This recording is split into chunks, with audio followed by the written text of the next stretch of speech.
Hey guys, welcome back to the channel. I have Shawn Maynard here with me again. In a previous video, we went through some vintage Bibles that Shawn brought, like a show and tell. The title of that one's Vintage Bible Show and Tell, and you can go find that in my video playlist if you haven't seen that one. In this video, my buddy Shawn's gonna look at these Horween editions that are new from Crossway. One of them is unused. I haven't even reviewed it yet. It is the Legacy in Horween, and the other is my everyday carry now. So, Shawn, what do you think? Just firsthand, when I showed you the Omega, versus, and now you've seen the Legacy. So my regular preaching Bible is a Netherlands Omega, the real Omega. You know, not the Omega, not the Omega, the real Omega Bible from the Netherlands, from Royal Youngblood. So when you showed me this one, I'm like, you know what? I love the goatskin grain of the Netherlands Royal Youngblood edition, natural grain. This one's that, you know, and I've had a church Bible publishers, the iron calfskin, you know, kind of felt those. I like that, but this is something totally different. Exactly. This is in a class all to itself. So right offhand, this Legacy. Yeah. If you had to pick one word, how does it feel without any wear on it? Doesn't feel premium. Yeah, exactly. It feels, you know, I mean, it's stiff. It almost feels cheap. It almost feels like a True Tone edition, like a synthetic cover.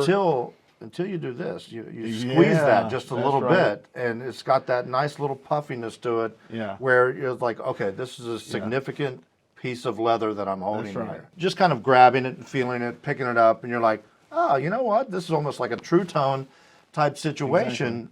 I noticed as mine wore, it's more enjoyable to use the longer I use it, and it's the only Bible I can think of that as it's worn, it feels better.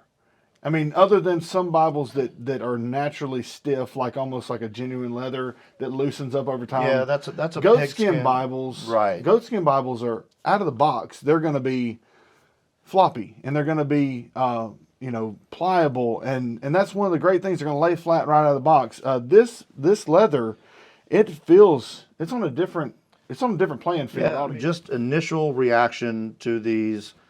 There's something very, very different than any calfskins that I've touched before, like the Nelson Signature series and you know, those, and even the old Cambridge, you know, calfskins.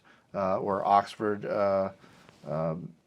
Schofield Bibles that I've had that's been calfskin. But this is, I mean, just even looking at you having this one for about a month or so. Yeah, it's a little over a month now, maybe a month and a half. And it is really, it's so much more pliable and floppy. And like I mentioned in the review, it smells better. Yeah. And maybe it's because I'm holding it more.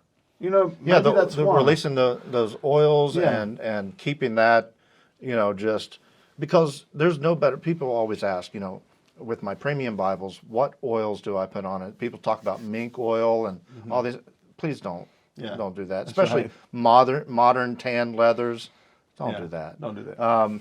And being a person that collects, you know, quite a few vintage Bibles, don't do that. Yeah. You know, and I know probably a lot of people watching this swear by mink oil. I'm sorry, but don't do that. And natural hand oils. Natural hand oils just really react well and loosens these up. But the Horween, you know, which I guess a lot of boots, saddles, and, you know, they do a lot of different, you know, pliable leathers, that's durable leathers out there used in the real world, but to have it on a Bible, that's great. Yeah, that's something really interesting. Yeah, it's really a great.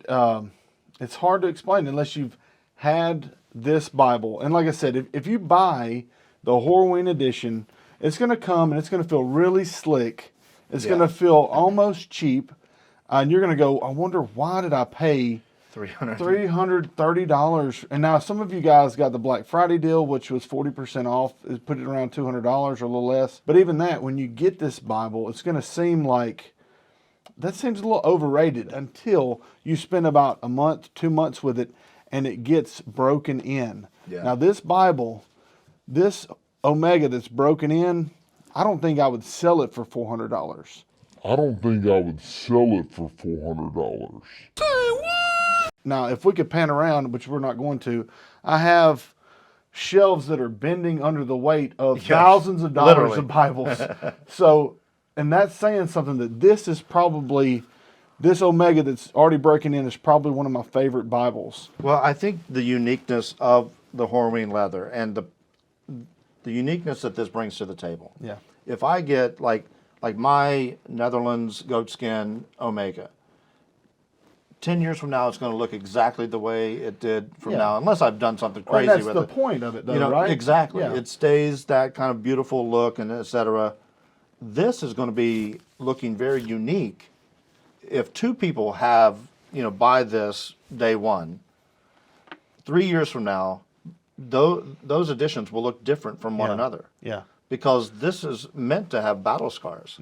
It's meant to be scratched and patinaed and just like a personalized pair of boots. That's exactly right. Or some nice gloves, or a wallet that's made out of the similar leather. It's made to mold and to patina in a way that reflects the use or the person using it. I mean, it seems that way. Yeah, it's like it's like walking into a Bass Pro Shops and you have the leather sofa and chair there, and it's got all those scratches on it, but it just really kind of invites you in, because it's like, that beat up looking leather chair, but oh man, there's something really inviting about it.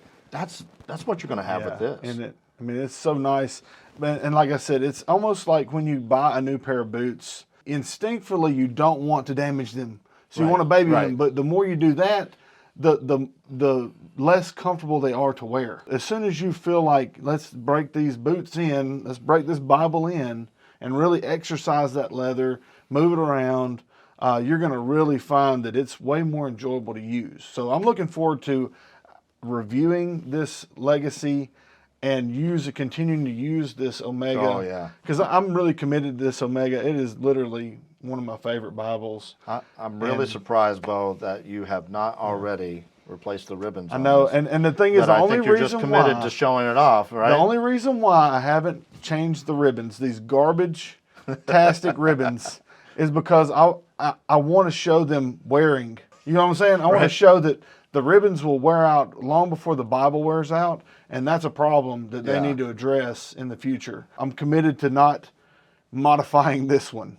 Now, if I get another one, that might happen. It's definitely happening. So, but this one's going to stay stock, and I'm going to commit to it for the audience so they can see what 6 months looks like. 3 months looks like, 6 months, 1 year, 2 year, 5 years, completely stock what it looks like. I think the longer you keep that around and show that off, I think it's really going to show its worth. Right? Yeah, absolutely. I think so too.